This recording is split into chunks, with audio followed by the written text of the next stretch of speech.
ইউএইতে সেখানে তারা মিছিল করতে গেছে, 57 জনকে গ্রেপ্তার করেছে।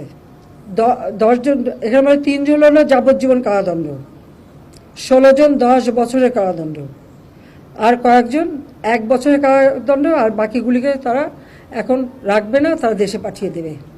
সেখানে তারা হ্যাঁ আমাকে গালি দিচ্ছে, দেশের বিরুদ্ধে তারা স্লোগান মিছিল। ওই দেশে আইন আছে, কেউ মিছিল করতে পারে না, কিন্তু তাদেরকে উস্কে দেওয়া হয়েছিল লন্ডন থেকেই।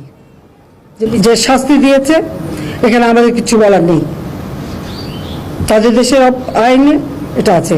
সৌদি আরবে সেখানেও মিছিল করতে গেছে, আপনারা জানেন সৌদি আরবে কখনো মিছিল করতে পারে না, সেখানে 20 জনকে গ্রেপ্তার করেছে। আর আপনারা জানেন সৌদি আরবে আইন, তাদের কতগুলি নিয়ম আছে যে কোন আইন ভাঙলে কি শাস্তি হবে, এবং সেটা এটা এমনও আছে